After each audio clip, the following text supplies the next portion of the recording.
السلام علیکم ورحمۃ اللہ وبرکاتہ۔ الحمدللہ رب العالمین والصلاة والسلام علی خاتم الانبیاء والمرسلین۔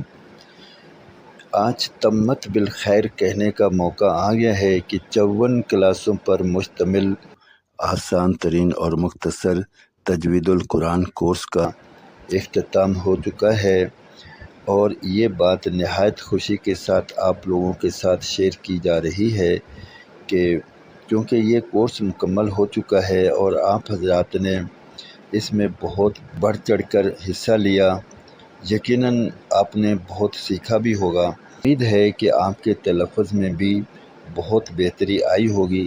بہرحال اصل صورتحال تو رب تعالیٰ جل شانہ جانتے ہیں، یا اپنے بارے میں انسان خود جانتا ہے کہ اس نے کتنا سیکھا، کتنا اس میں بہتری آئی۔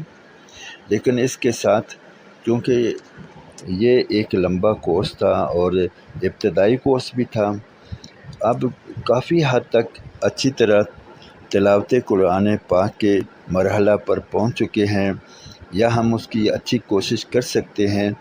تو اس کوشش کو جاری رکھنے کے لیے اور قرآن پاک کے ساتھ رابطہ رہے، ایک نیا کورس شروع کیا جا رہا ہے، جس میں آپ حفظ بھی کر سکتے ہیں اور ناظرہ بھی پڑھ سکتے ہیں۔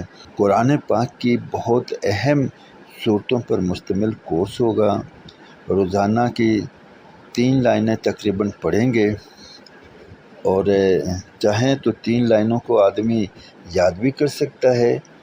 3 مہینے کے قریب یہ کورس ہوگا۔ اگر ہم اس 3 مہینے 4 مہینے کوشش کر لیں گے تو بہت ساری صورتیں ہمیں یاد ہو جائیں گی۔ یہ 19 صورتیں ہیں، جن میں سے 10 صورتیں ہم پڑھ چکے ہیں، اور ان میں سے اکثر یاد بھی ہو گئی ہیں، اور باقی تھوڑی سی لمبی صورتیں ہوں گی، جن میں سورہ یاسین ہے، سورہ رحمان ہے، سورہ واقعہ ہے، سورۃ الملک ہے، سورہ مزمل ہے، سورہ مدثر ہے، سورہ علم نشرہ ہے، سورہ التین ہے، سورہ قطر ہے۔ اس طرح کر کے یہ تھوڑی سی ان جو پہلے ہم نے صورتیں پڑھی ہیں ان سے تھوڑی لمبی صورتیں ہیں، بالخصوص سورہ یاسین اور سورہ رحمان، سورہ واقعہ، سورہ ملک کی تو بہت فضائل بھی ہیں۔ تو اس لیے اگر ہم اسے یاد کر سکیں تو بہت اچھا ہے، ورنہ اگر ساتھ چلتے رہیں گے تو کم از کم ہمیں اچھی طرح تلاوت کرنا آ جائے گی۔ اب بات آپ پر ہے کہ آپ اس میں دلچسپی رکھتے ہیں۔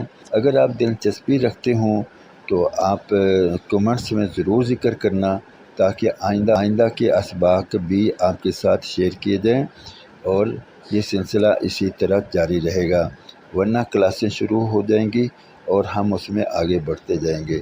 کیونکہ آپ کی طرف سے ہمیں فیڈ بیک آئے گا، کوئی کمنٹس آپ کے آئیں گے تو ہمیں پتہ چلے گا کہ آپ کیا چاہ رہے ہیں۔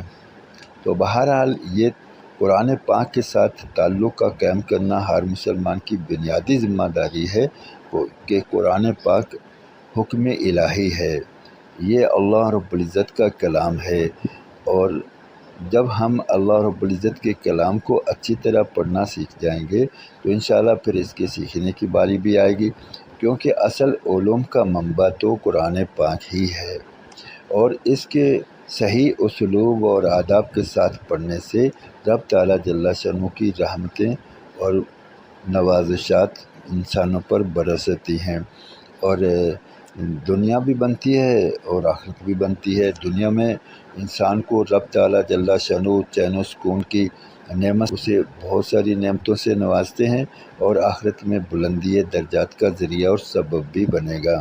اگر ہم خود اچھا قرآن پاک پڑھنا سیکھ جائیں گے تو آئندہ نسلوں کو بھی ہم اچھی طرح قرآن پاک یا تو پڑھا سکتے ہیں، یا پھر ہمارے دل میں یہ بات تو ضرور پیدا ہو جائے گی کہ ہماری اولاد اچھا قرآن پاک پڑھنا سیکھے۔